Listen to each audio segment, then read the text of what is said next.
I just wanted, this has been bothering me in this political campaign, this presidential cycle, but it's one of those things I always want to try to point out to people how politicians manipulate you. I mentioned a few weeks ago that one thing that is the leftists in this country use all the time as a political, hammer to clobber everybody else is by saying, I'm offended. Leftists use this as a tactic to silence conversation. You can have a conversation about 100 different issues, and many leftists will go to the argument, I'm offended that you would say XYZ. So you immediately go from discussing the issue, which whatever it was, to discussing how sorry you are that somebody else is offended and how can we help you not be offended. They're not talking about the topic at hand. They are using this tactic, this manipulative tactic of saying I'm offended.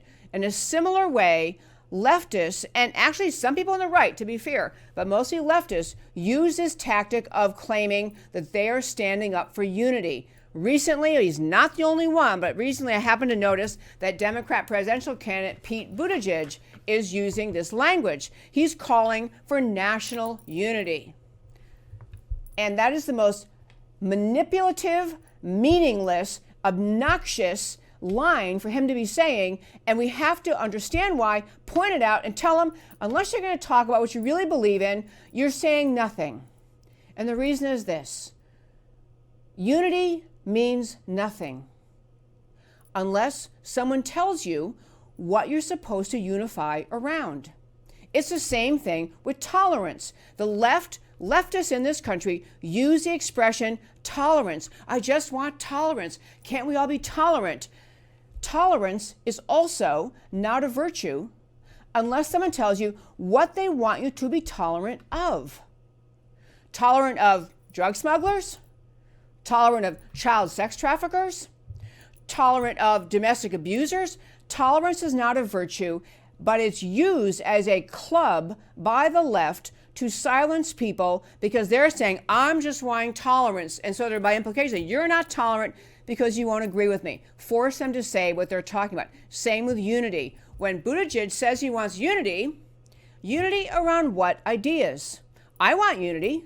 I want unity out of upholding free speech, freedom of religion. I want unity out of low taxes, limited government, constitutional government, separation of powers, the federalist system. I have all sorts of things I think we should unify around.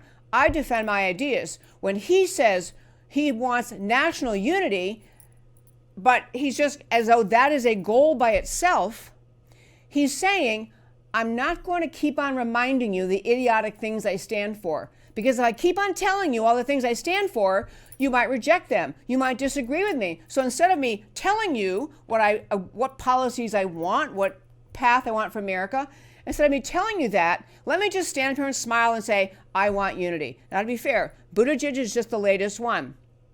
Barack Obama did this in just astonishing level of success. Barack Obama used that. I remember a conversation I had back in 2008 when he was running for president the first time. And this guy I know in Dallas who's a friend, it's a guy, he's liberal, he's gay, he's a nice guy. But he was asking me, wasn't I going to support Barack Obama? And I said, no, absolutely not. And he said, and he actually got tears in his eyes, he goes, but don't you want unity? I said, what? Unity around what? Unity doesn't mean anything. It's just a manipulation, a tactic, because everyone said, oh, yeah, unity, that's me, I want unity. Unity around what? The guy, I could have told you in 2008, he was a radical socialist. I could have told you that. I could have told you he didn't have America's best interests at heart. He's very much a globalist. He's not a lover of the idea of America. He's not a respecter of the Constitution. So no, he can't bring unity. You can't bring unity in the abstract. You can bring ideas to the forefront, as Ronald Reagan did. He said what he believed in, and America got unified behind him because of the ideas he expressed. It's the same reason that the people who like President Trump get unified behind him. It's not personal worship. It's not adulation. It's not sycophant stuff. It is that Donald Trump stands for things that people want the country to do. He actually wants secure borders. He actually wants a strong military and a strong national defense. He actually wants to withdraw America from the globalist mindset that is trending in the world, that is socialist, that destroys the character of individual nations. He actually wants a bustling free enterprise economy with people employed and working and self-sufficient. President Trump says the ideas he wants, and unity follows, or at least among his followers. Unity follows because they believe in his ideas. The left uses this concept of unity to attack President Trump.